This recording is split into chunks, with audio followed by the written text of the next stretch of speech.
ladies and gentlemen, and welcome back to Now Politics. So, for our last three videos, we went over election predictions for various elections happening in the presidential, senatorial, and gubernatorial level, giving analysis for those elections.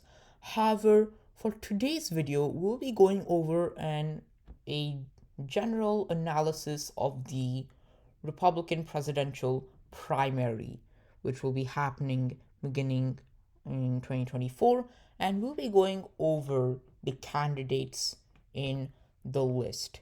So there are a handful of candidates in the Republican primary right now. You have Doug Burgum, Chris Christie, Ron DeSantis, Larry Elder, Nikki Haley, Will Hurd, Asa Hutchinson, Perry Johnson, Mike Pence, Vivek Ramaswamy, Tim Scott, Francis Suarez, and, as you may all know, Donald Trump.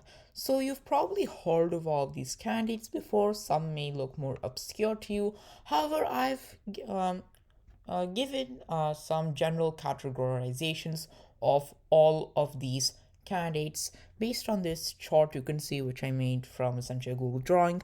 I've essentially divided these candidates up in three different categories. You have the anti-Trump rhinos. So these candidates are essentially have essentially focused their campaign on attacking Trump, and some of their policies are policy record, you may see, align more with like what you would say corporate democratic policies. So you have Chris Christie, who was the governor of the northeastern state of New Jersey. There's a lot of Republicans from northeastern states like Chris Christie, Charlie Baker, and Phil Scott even, who were essentially rhinos. And politically speaking, the Northeast is very liberal. It's where I'm from, and so you have to be a rhino to be a successful Republican in the state level. And the second anti-Trump rhino candidate is Will Hurd. He was the U.S. representative from Texas's 23rd district, which represented much of the U.S.-Mexico border area. So he's also, focused a lot of his campaign against Trump. He's very vocal against Trump. He's saying, I can't support Trump. If he were to win the primary, Trump's trying to stay out of prison. And, he's taken some, I would say, moderate or corporate democratic leaning views, particularly on things like gun control. He's essentially stands for stricter gun control relative to how the rest of the GOP field stands. So that's the anti-Trump rhinos. Next, you have the generics. So you have Tim Scott, Nikki Haley, Mike Pence, Doug Burgum, Francis Suarez, Larry Elder, Asa Hutchinson, Perry Johnson, as well as this new candidate who came up purchasing. I don't know where he came from, but essentially all these candidates, they're essentially laissez-faire Republicans. I would say their platforms are just really generic for a Republican. They just want to continue on with certain just Republican policies. They don't really have much anything much new to offer to the table. They're just they just have a very bland, laissez-faire platform. And then you have the primes. So you have Donald Trump, who was our 45th president. He is running again, as you all know. And then you have Vivek Ramaswamy, who was really an outsider who just came from nowhere, but is doing pretty well in the polls. And, I'm going to talk about him a lot in this video. And then you also have Ron DeSantis, who I essentially placed in between the primes and the generics. I placed him in between these two categories because, yes, he does have some influence in the primary. He is number 2 in the race. However, he is also pretty generic. Has a lot of, like, I would say, generic policies to offer in the table.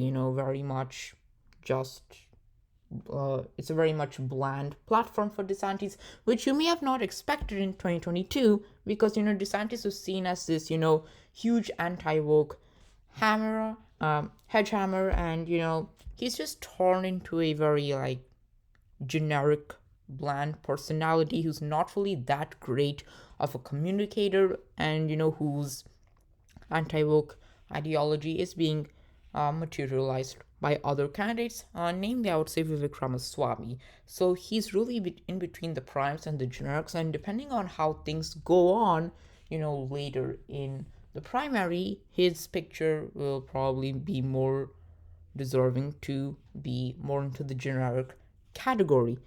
So this is a broad generalization of how to essentially view the candidates in the Republican primary. This is your basic guide. You have the anti-Trump rhinos, Chris Christie and Will Hurd. You have the generics, which are just a handful of candidates, and then you have the primes. So, looking at the polls, a lot of people are saying that this race is essentially handed to Trump. Let's look at some of the RCP, Real Clear Politics polls for the Republican primary. And let's see here. Okay, so ever since these primary campaigns have begun to start, Trump has taken an overwhelming lead in the polls against all of the other candidates. Before, DeSantis was doing pretty great. He had like 30% of the vote at a particular point of time, but Trump was still higher than him, and DeSantis has just plunged into having a average polling of 18.1%, while Trump is winning a majority of the vote in the polls with an average of 53.9% of the vote. Now, again, DeSantis, he was seen as this, emerging bright star, who was going to, fight against all of the woke ideologies which was happening, like racial ideologies, gender ideologies. He was seen as this, just a sledgehammer against wokeism, particularly, I would say, in his state of Florida, in which he is the governor. And, he won in the state with a pretty large mandate in 2022, winning by a margin of 19.4 percentage points, what I would consider a very safe margin. But again, some people have to realize that we're still early on in the primary. The first debate hasn't even started yet. So,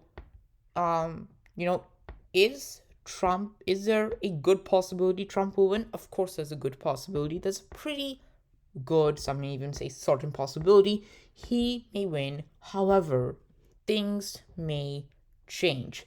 Things may shake. And there is one candidate who is really looking to shaking things up in this primary, and this is Vivek Ramaswamy. So, Vivek Ramaswamy is a Indian American entrepreneur. He was born to immigrants from India. He, I believe, lives in Ohio. He went to, I believe, Harvard and Yale University, where he got a degree on biology from Harvard, I believe, as well as a degree in law from Yale University. He started a biotech company called Roivant, and he's really been invested into a lot of anti-woke, anti-environmental, social, and governmental, initiatives, ESG initiatives you may think of. And he made a book called Woke INC, in which he talks about how corporate power has essentially been mixing in with state power to impose a lot of, what you would consider woke or woke-like leftist ideologies. Some people may have seen that from the Twitter files, in which the FBI worked with Twitter. However, others are saying that the accusations that the FBI was working with Twitter to like suspend conservative accounts was a bit overblown, but he's essentially pointing out to the dangers woke like ideology has on this country, and he's doing it in a way which is quite unique compared to how the other candidates are pointing towards wokeism and social issues. He is essentially bringing up the point that our nation, or the people of our nation, have essentially forgotten what their identity is. They've essentially forgotten their their purpose in this country, which is supposed to be, preserving family, nation, God, hard work, merit. And essentially, there's this void of purpose and vision and identity in our country, and that void essentially has been filled with confusion, woke like ideologies we're seeing in this country. Things like, say, gender ideology, racial ideology, which you see in affirmative action and critical race theory. And he's essentially saying that wokeism is just a symptom of this loss of purpose, this loss of identity in our nation. So, what we have to do is that we have to reject these ideologies, these woke like ideologies in our country, and we have to restore the ideals our nation relied on, that being family, nation, God, and hard work and merit. And no other Republican candidate has really you know talked so deeply about wokeism and talked about where we should go from wokeism. You see DeSantis, who's really just hard pressed on leading against wokeism. Like, you see a lot of other candidates like Mike Pence, even Nikki Haley, will just give this general anti-woke view in their campaigns. But this guy is like really talking about the things underlying wokeism, talking about this loss of purpose, this loss of identity, this loss of vision in our country. And he's saying that, not only do we have to reject wokeism, but we have to, go back to the ideals which shaped our country 250 years ago. He's not bland like a lot of the generics are. He's also not that, aggressively toned. He's trying to lead people towards something. He's trying to, make his platform very much positively toned.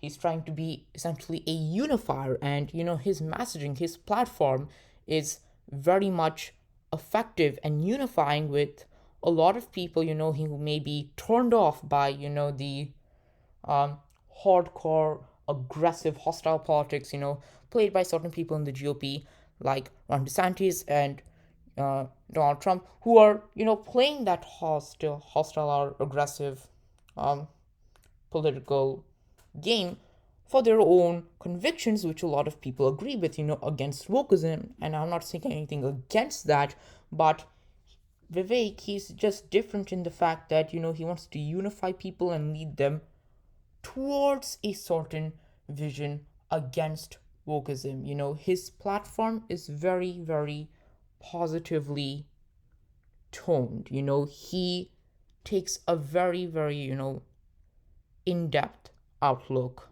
on wokeism. And, he connects it with what it means to be an American. And he's saying we have to reject, not only do we have to reject this ideology, but we have to go back to being what it means to be an American. He calls himself, a pro-American candidate. He's on the Republican field, but he doesn't want to, take the Republican, he doesn't want to play with Republican partisanship too much. He wants to essentially be this America First conservative candidate who wants to lead people back to the nation's ideals. So no other candidate in this GOP field is talking about wokeism and social issues affecting our country in such a way. His vision is quite unifying and positively toned against compared to a lot of the blandish or aggressively toned visions and platforms of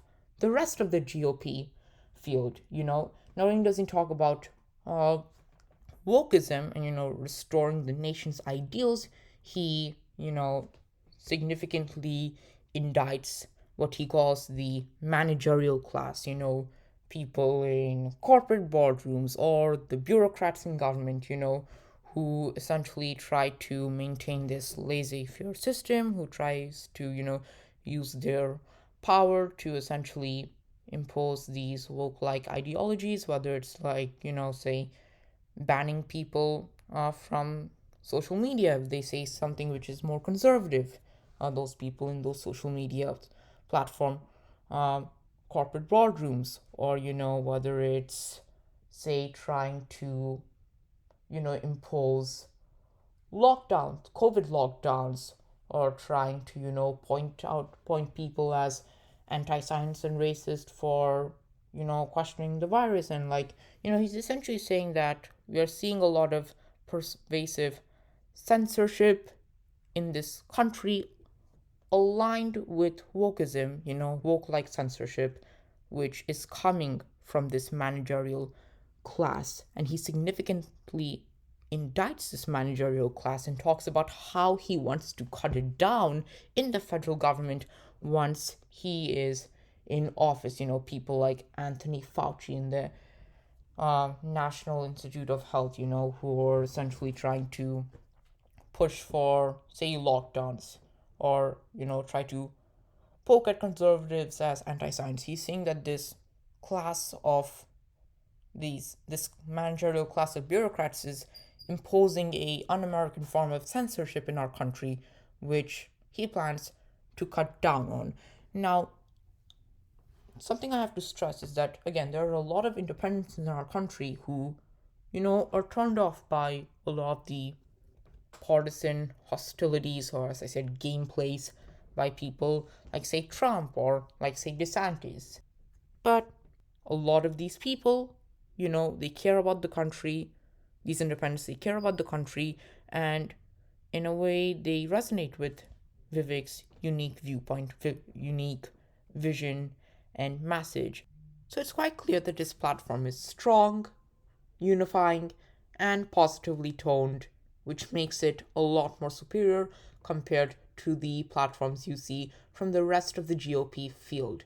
Now, Vivek, he also has a lot of, hardcore, strong policy, which, would attract a lot of GOP voters as well. For instance, you could look at what exactly he wants to do in essentially reducing the size of the federal government and really cutting down this deep state. He wants to essentially shut down the FBI, uh, take 20,000 of its 35,000 employees who are actually law enforcement agents and operatives, put them into the U.S. Marshals or DEA, work with law enforcement officials from across the country to generate new ideas about what kind of new law enforcement agency to create, which would be more reformed than the FBI, and essentially establish such agency as a replacement for the FBI. He wants to shut down the Department of Education and put the $80 billion, which is the department's budget, back into the states and local economies. He wants to essentially plan mass layoffs in numerous other government agencies as well, like the Department of Commerce. So he's pretty strong there. In foreign policy, he is also quite strong, particularly in the context of the Ukraine war. Every other candidate in the GOP field, Trump included, essentially wants to continue Biden's policy of just draining resources into Ukraine, draining billions more dollars into the Ukraine, bringing even more weaponry and military aid to that country, and just drain the country's resources into Ukraine and just create another Vietnam War or Afghanistan war. Vivek, he's the only one who is actually coming up with a solution of how he plans to promptly end the war in Ukraine, which essentially leverages the war to achieve US interest. So he points out that, the more we go against Russia by giving all these, you know, military aid to Ukraine, we're pushing Russia more into China's arms, who will essentially work with Russia to essentially build a stronger military partnership. So, what Vivek is saying, let's negotiate a deal to end the war with Putin. We'll freeze the lines of control so Putin gets some lands he wants. We'll also, stop any possibility of Ukraine joining NATO. And in exchange, Putin has to end the war and he has to end his military partnership with China and remove his missiles from Kaliningrad and whatnot, and essentially take his military out of the West. So now you have to realize that in a foreign policy perspective, the Russia China military alliance is probably the gravest threat to US national security. Because if Russia and China work militarily speaking and they engage in a conflict with the US, it's going to be very, very hard for us to fight them back. This is the only candidate who's actually giving a proposal which leverages this war to end such alliance and benefit the interests of not only the United States but the Western world itself.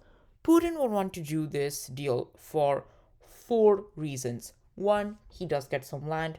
2, his insecurity about Ukraine joining NATO, which largely drove his decision to invade Ukraine, gets resolved because the commitment is made that Ukraine won't join NATO. 3, he is getting very insecure about his relationship with China because while he is growing an alliance with Xi Jinping, China is essentially growing far more economically and geopolitically stronger than Russia, which makes Putin's relationship with Xi Jinping a little buddy, big buddy relationship. And number 4, this deal does give Putin the opportunity, if he is committed to respecting the West and the United States and no longer wants to be a foreign threat to us, it gives him the opportunity to work with us to go against the graver common enemy, which is China, foreign policy wise. And that does help him and the United States as well. So the proposal leverages the war to achieve a critical US interest. It's something that Putin would want to do, and while it is something that a lot of people would find shocking or too radical, it is the quickest way we could end this war while benefiting ourselves and the Western world. So, examples like that just show how superior this guy's policy making skills are, and this is just a general example. There's a lot more examples of policies which would come up during the debates, and I found that proposal to be very, very impressive. That's why I'm talking so much about it in this video. I just found it to be so impressive because the rest of the field literally wants to turn Ukraine into another Vietnam and Afghanistan. And this guy's just coming up and saying, no, we're going to end this war and we're going to end it in a way which benefits our interests. And it's something that Putin would most probably want to do. So, props to Vivek on that. And then, economically speaking, Vivek, he talks about essentially laxing regulations, the general GOP, less regulation approach. Specifically, he wants to lax regulations on the energy industry. He wants the country to drill, frack, coal again to deliver prosperity. And he's essentially telling people that if we unleash the power of American energy, that will essentially be significantly important towards delivering prosperity. But he also touts other things. Again, he wants to, send money from the federal government back to local economies, like, sending back $80 billion from the Department of Education. He's also quite solid on other policies for the Republican electorate. He says that he's pro-life, but believes pro-life legislation should occur in the state level. Pro-Second Amendment, of course. He said that he is aimed towards signing a bill which bans gender conversion therapy for minors, and he said that he wants to use the military to build and defend our borders, both the southern border as well as the northern border. So he's pretty solid on all of his policies.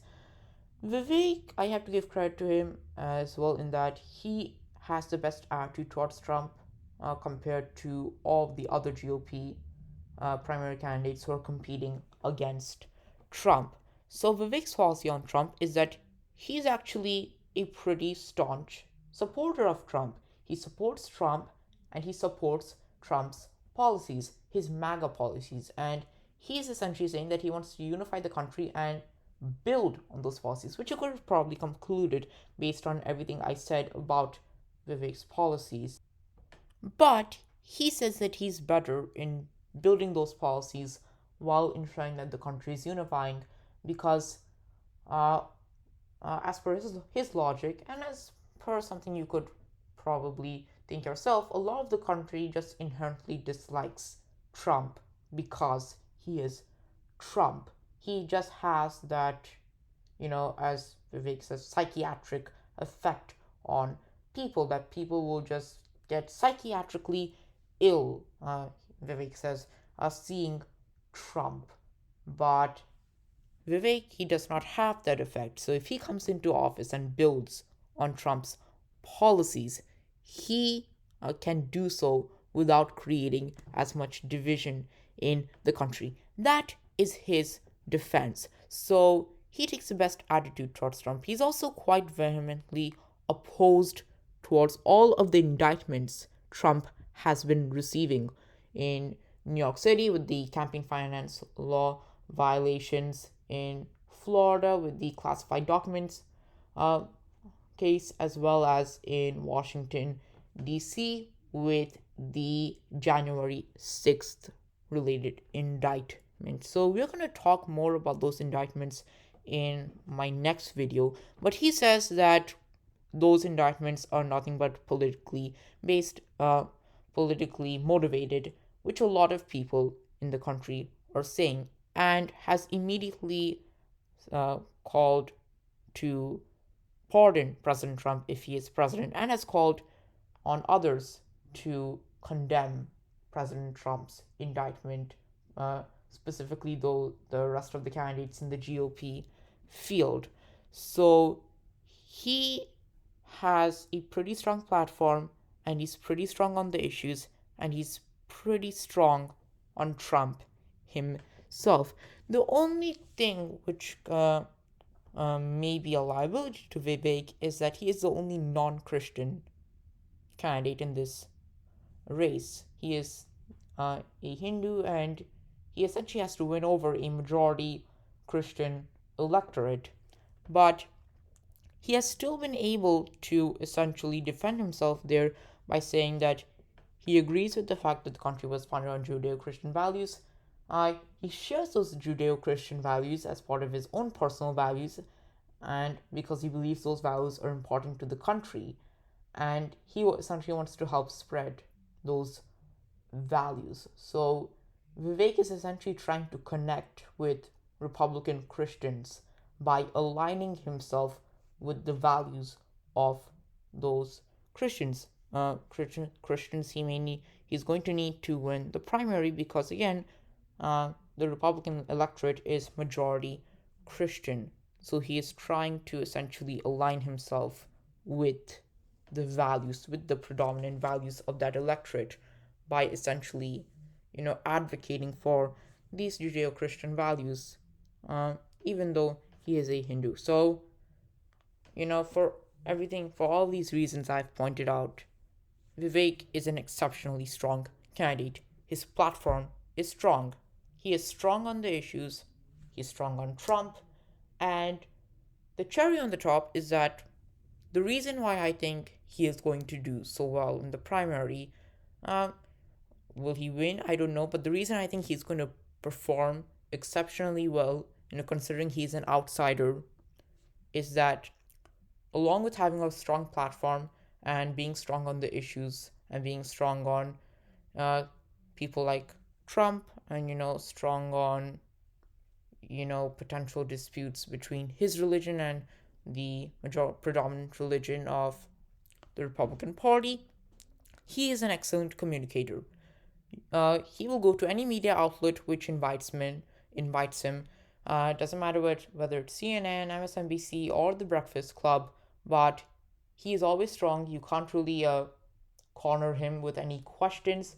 He is able to generally give pretty strong answers in every interview he goes to, and essentially, as a result, he is able to communicate uh, towards constituents with a lot of charisma and a lot of conviction. He is a excellent communicator. You can't say the same with a lot of people who are running these blind campaigns. A lot of people in the generics category. You can't compare the same with the DeSantis, who's not really that good of a communicator.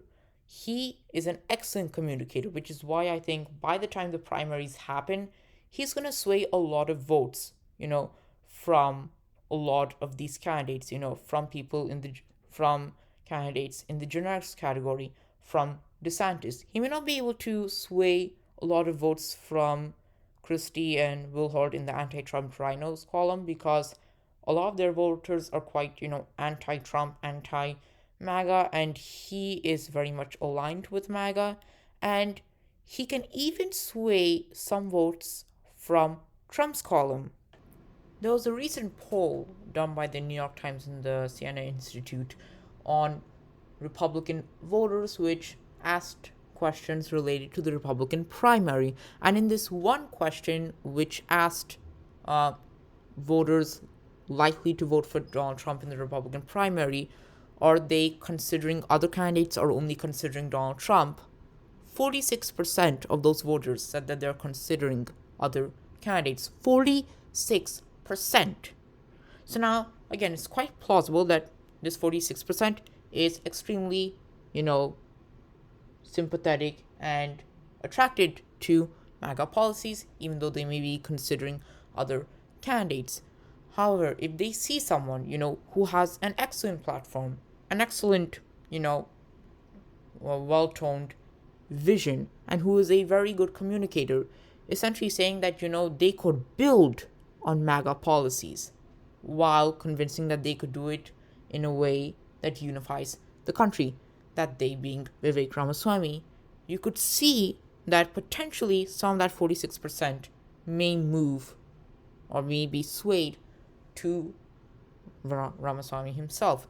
Now, Trump has not confirmed whether he'll be part of the debates, but perhaps a lot of his voters, particularly that 46%, may be interested in looking at those candidates during the debates. And when Vivek is afforded a platform to speak about his platform and policies in a national scale, a lot of that 46% can potentially move towards Ramaswamy.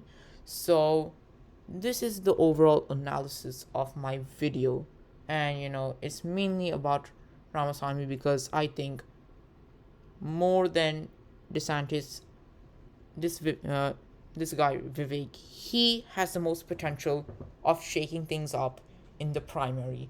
So the main lesson of this video: do not think that this primary is fixed. Yes, things are heating up politically with the indictments, which I'm going to talk about later on. However, things can be shaken up. There are still tens of weeks left until the primaries begin to start and people actually begin to vote. Things can shake, and in my opinion, if there's anyone among these candidates who has the potential of shaking things up the most and really surging in the polls after the primaries and creating the most difference in polling between now and when the primaries actually start to begin, it's Vivek. So thank you all for watching this video.